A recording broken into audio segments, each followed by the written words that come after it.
You guys will find that you have passions, and having a passion is a gift. I think we all have passions, and you don't get to choose them, they pick you, but you have to be alert to them. You have to be looking for them.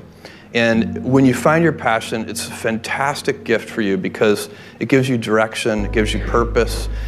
You can have a job, or you can have a career, or you can have a calling. And the best thing is to have a calling. And if you find your passion, you'll have that, and all your work won't feel like work to you. Many kids and many grown-ups do figure out over time what their passions are.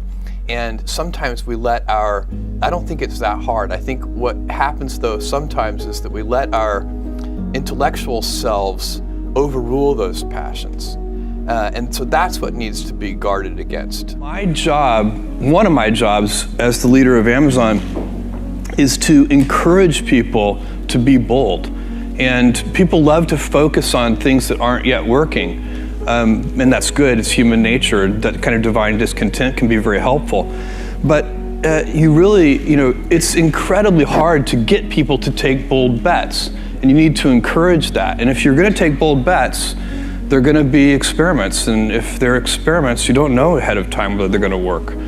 Experiments are by their very nature prone to failure, but a few big successes compensate for dozens and dozens of things that didn't work. So, bold bets, AWS, Kindle, Amazon Prime, our third-party seller business, all of those things are examples of bold bets that did work, and they pay for a lot of experiments. I've made billions of dollars of failures at Amazon.com, literally billions of dollars of failures. And you might remember Pets.com or Cosmo, or give myself a root canal with no anesthesia very easily. None of those things are fun, but they don't matter. What really matters is companies that don't continue to experiment, companies that don't embrace failure, they eventually get in a desperate position where the only thing they can do is make a kind of Hail Mary bet at the very end of their corporate existence. Whereas companies that are, making bets all along, even, big bets, but not bet the company bets. I don't believe in bet the company bets. That's when you're desperate. That's the last thing you can do. It's not. You could be out of work and have terrible work-life balance. Even though you've got all the time in the world, right. You could just feel like, oh my God, I'm miserable, and you would be draining energy. And so you have to find that harmony. It's a much better word. And I think for most people, it's about meaning. People want to know that they're doing something interesting and useful. And for us, because of the challenges that we have chosen for ourselves, we get to work in the future, and it's super fun to work in the future for the right kind of person. You need to be nimble and robust. So you need to be able to take a punch, and you also need to be quick and innovative and doing new things at a high speed. That's the best defense against the future. And you have to always be leaning into the future. If you're leaning away from the future is going to win every time. Never, ever, ever lean away from the future. We all have adversity in our lives. I doubt if you really, if you know somebody, any friend or anybody that you talk to, there's no lack of adversity, and by the way, that's good, because it's what teaches us how to get back up. You fall down, you get back up. It always happens. And you get certain gifts in life, and you want to take advantage of those. But I guess my advice on adversity and success would be to be proud not of your gifts, but of your hard work and your choices.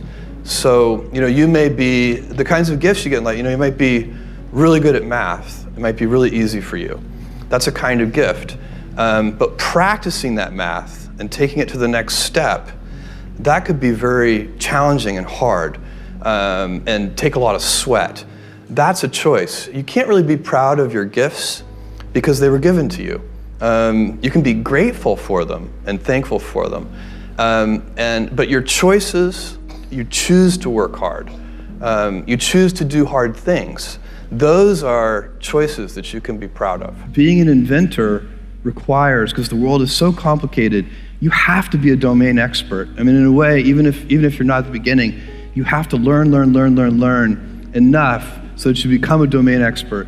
But the danger is once you become a domain expert, you can be trapped by that knowledge. And so inventors have this paradoxical ability to have that 10,000 hours of practice and be a real domain expert and have that beginner's mind. Have that look at it freshly, even though they know so much about the domain. And that's the key to inventing. You have to have both. And I think that is intentional. I think all of us have that inside of us, and we can all do it, but you have to be intentional about it. You have to say, yeah, I am going to become an expert, and I'm going to keep my beginner's mind. You can't skip steps. You have to put one foot in front of the other. Things take time. There are no shortcuts, and but you want to do those steps with passion and ferocity. It's easy to have ideas. It's very hard to turn an idea into a successful product. There are a lot of steps in between, and it takes persistence, relentlessness.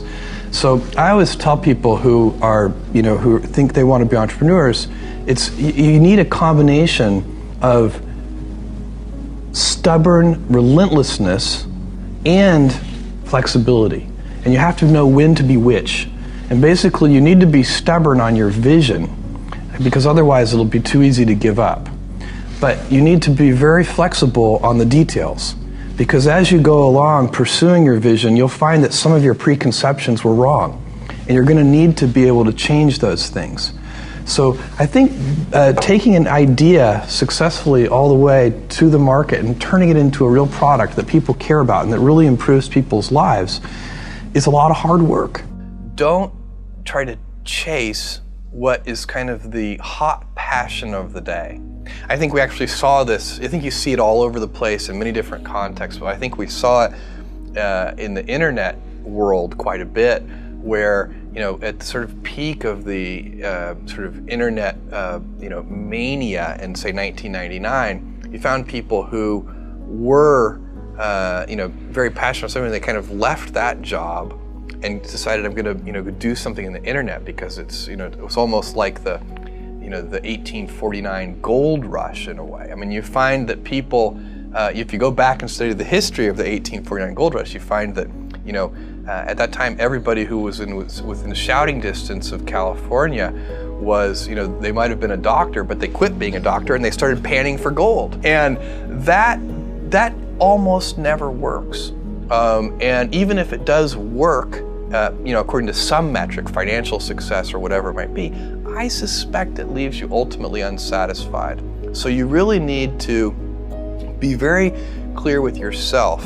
And I think one of the best ways to do that is this notion of projecting yourself forward to age 80, looking back on your life and trying to make sure you've minimized the number of regrets you have. That works for career decisions. It works for family decisions. Do you want? I have a 14-month-old son, and it's very easy for me to, if I think about myself when I'm 80, I know I want to watch that little guy grow up.